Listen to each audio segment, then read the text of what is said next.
La fisioterapia, como toda disciplina científica, no se escapa a la evolución, ¿no? de las revoluciones científicas. Entonces, como tal, tiene que continuar y tiene que progresar. Ya yéndonos a disciplinas de tanto calado como puede ser la anatomía, que llevamos diseccionando cuerpos desde el siglo XIV y siguen apareciendo nuevos ligamentos, siguen apareciendo nuevas circunstancias. En nuestro caso, que es una profesión en comparación muy joven, pues lo mismo. Desde que yo me gradué hasta la actualidad, yo me gradué en 2004. Ya me formé con una teoría de la inflamación que ahora no existe. Si algo abordamos los fisioterapeutas es la inflamación. Y ya han pasado tres paradigmas diferentes de inflamación.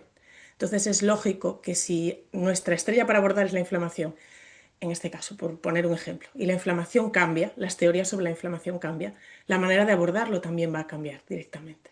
Todos en algún momento dentro de nuestra práctica profesional hemos metido la pata o hemos probado cosas de las que no estábamos 100% seguros. Realmente el hecho de utilizar una tecnología sin un respaldo formativo o sin una evidencia eh, tiene un alto riesgo de error, ¿no? Y esos errores van en una escala de grises del blanco al negro, desde que la técnica no obtenga el beneficio esperado, porque realmente te falta, digamos, el conocimiento y ese conocimiento sesga tu razonamiento clínico a la hora de hacer las cosas, realmente porque generamos iatrogenia, ¿no? Que es lo menos deseable de todo. Eso es una escala muy grande de riesgo, entre comillas, que va desde lo más sencillo, ¿vale? Todos hemos provocado quemaduras, hematomas, ampollas con diferentes técnicas. Claro, eso en unos días se pasa, no hay mucho problema, ¿no? Salvo una mala experiencia para el cliente, ¿no? Que eso sí que es una parte que nadie desea. Y por otro lado, pues se va oscureciendo hacia grises más intensos, pues hacia daños más permanentes e incluso, pues en algunos casos, generar secuelas, pues no deseables, desde luego, lo que es la iatrogenia per se. Cuando tú tienes una receta, ¿vale? Es para aplicar una aparatología, una técnica, etcétera, y solo tienes la receta, ¿vale? Tú coges un libro de recetas y empiezas a cocinar. Va a ocurrir una cosa, no vas a crecer, siempre vas a aplicar la receta de la misma manera.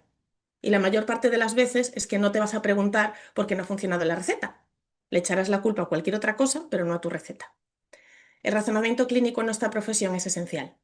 Es decir, está bien empezar con recetas, pero hay que crecer, hay que aprender a cocinar. Lo que nos detalla como profesionales es al aprender a cocinar.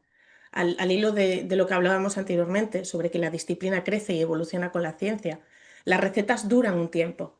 El tiempo que alguien las elabora y que establece que son válidas para ese tiempo. Pero los nuevos avances que ponen pues, en crisis nuestra disciplina, entendido del motivo del momento de crecimiento de nuevas teorías que refutan otras, ¿no? En ese momento, si no sabes cocinar, estás perdido, porque seguirás con tu receta y no vas a cambiar nada en esa receta, porque no te planteas crecer. Esa receta funcionaba, tiene que seguir funcionando.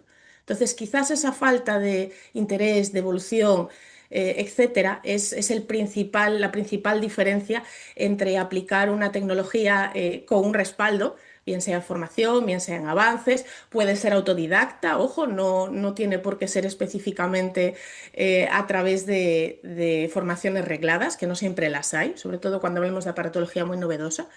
Pero si solo tienes una receta y nadie te enseña a cocinar y tú tampoco te preocupas por cocinar, eso diferencia a un buen profesional, a un profesional que crece, que evoluciona, de un profesional que tiene su librito y ya está. Es difícil, ¿eh? Llevo haciendo cursos desde que terminé la facultad porque todos salimos de la facultad con la impresión de que nos falta mucho por aprender y creemos que cuantas más técnicas manejemos, más mejores vamos a ser, que vamos, y quizás es un error y nos falta reflexión.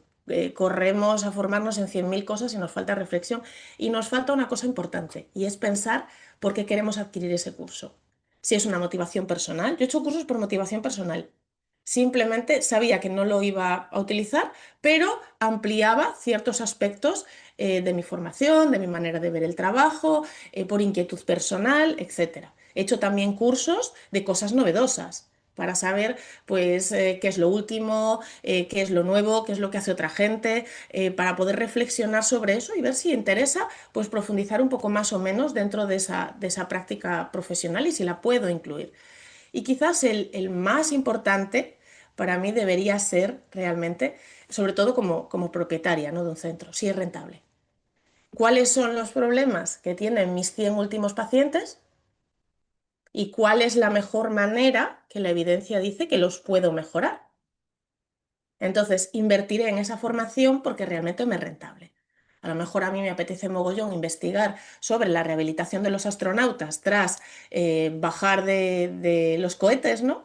Después de haber estado en la Estación Internacional durante meses, pero resulta que no hay ningún paciente astronauta que pise mi centro. Entonces, claro, puedo hacerlo por inquietud personal y por interés de crecimiento, pero eso no significa que realmente me vaya a reportar una rentabilidad. Entonces, son tres factores quizás muy importantes a la hora de tener en cuenta, ¿no? ¿Por qué lo compras, esta formación? ¿O qué es por qué te interesa especialmente? Y si realmente es rentable para tu práctica, si lo vas a implementar. Entonces, en base a eso, tomar una decisión. Hay muchas cosas que a la hora de, en mi caso al menos, cada persona hará su propio criterio y su propia reflexión, pero en mi caso quizás los elementos más importantes son el primero, el tener un marcaje de certificado europeo sanitario y estar en regla con esas cosas. Realmente si hay cualquier situación indeseable de iatrogenia, estar cubierto y sentirse tranquilo, porque sabemos que es una máquina que cumple estándares de calidad. Para mí eso sí que es fundamental por la tranquilidad dentro de la práctica profesional. Sea una técnica pues dentro de lo protocolario o sea una técnica off-label, estás cubierto, entre comillas. Por otro lado, pues para mí también es muy importante el servicio postventa, ¿de acuerdo? Si yo tengo una máquina porque creo que es rentable y esa máquina me funciona, si se me estropea quiero que me la arreglen cuanto antes. No quiero esperar 3 meses a que llegue una pieza, ¿no? Y en la parte de formación, para mí es otro de los pilares fundamentales, por lo mismo que hemos hablado un poco a lo largo de esta conversación, ¿no? La ciencia avanza, la evidencia científica cambia, las maneras de entender los procesos patológicos cambian y la manera en que yo los voy a abordar, lógicamente, también cambia. Para los profesionales clínicos que estamos en el día a día, no todos podemos ponernos a investigar con nuestros pacientes. Una, porque no vamos a tener el tamaño muestral suficiente para hacerlo muchas veces, para poder deducir si algo funciona o no de primera instancia, y otra, porque muchas veces los pacientes tampoco quieren que pruebes. Ellos quieren que les des el tratamiento efectivo porque al final te van a pagar por ese servicio. Entonces, para eso está un poco la ciencia, ¿no? Pero claro, ¿quién tiene tiempo después de hacer su práctica profesional todos los días, con las agendas a tope, de irse a abrirse, ya que tenga acceso a las bases de datos científicas más relevantes, ¿no? Que a veces no es fácil poder acceder, que tenga un acceso universitario, que tenga un acceso propio, lo que sea, y que coja y que se ponga a revisar pues de todas las técnicas que utiliza habitualmente, ¿cuál es la evidencia científica en el último año? ¿Qué nuevo he publicado o en los últimos 2 años? Es complejo y es un esfuerzo que muchos no hacemos, pero si alguien lo hace por nosotros, si alguien revisa ese respaldo científico y si alguien lo prueba, pues en el caso de asociaciones deportivas o como Biotecna en el UCAM de Murcia, si tiene tiempo, espacio y circunstancias para probarlo y además es que eso nos lo ofrece, nos está ofreciendo algo verdaderamente especial y algo que te va a diferenciar de los demás. Tu práctica va a ser mucho más efectiva, mucho más rentable, vas a ser más competitivo y la gente se va a quedar más contigo. Y los demás van a querer saber qué tú haces y por qué vienen a tu centro si realmente ellos también tienen esa tecnología. Porque tu práctica evoluciona y cambia al mismo tiempo que lo hace pues los conocimientos. Esa es para mí un pilar importante. El consejo principal es experimenta, prueba, sal de la caja, no des nada por hecho. O sea, yo recuerdo que en mi época lo primero que se decía es que no podías poner el ultrasonido más de 10 minutos. Nadie nos explicaba por qué, ni nos decía qué pasaba. Entonces, lo primero que hice cuando tuve mi título es decir, por fin puedo hacer lo que me dé la gana, por fin puedo experimentar. Y lo primero que hice fue ponerme a mí el ultrasonido 15 minutos, 20 minutos, y vi que no explotaba, no me pasaba absolutamente nada.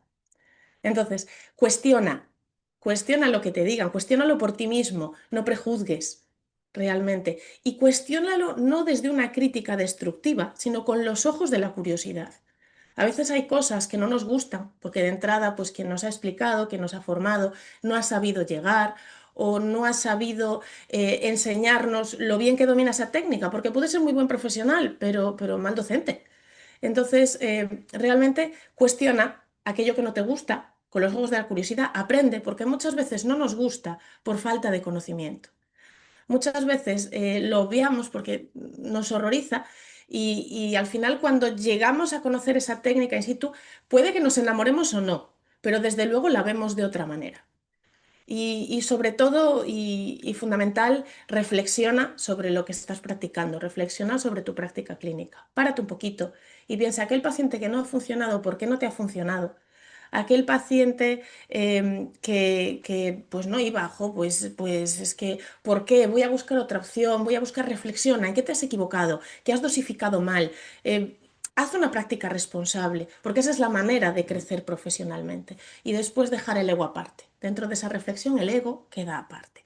A todos nos encanta pensar que lo nuestro es lo mejor, que yo sé la técnica que es la panacea, esto soluciona hasta la gripe, o yo trabajo con lo más moderno o con la mayor evidencia científica. Todo tiene muchos matices. Entonces, la excelencia está para mí en ser ecléctico y en ser flexible, en mirar todo con esos ojos de curiosidad y cuestionar desde lo constructivo.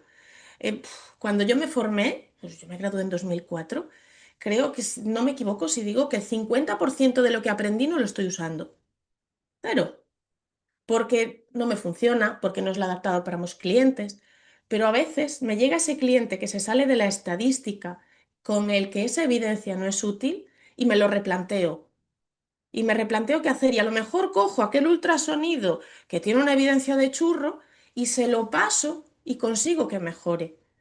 Entonces, ¿por qué? Luego me cuestiono y reflexiono el por qué. Pues a lo mejor porque es un paciente con altos niveles de estrés y la técnica que yo le estaba utilizando pues era demasiado invasiva, demasiado intensa.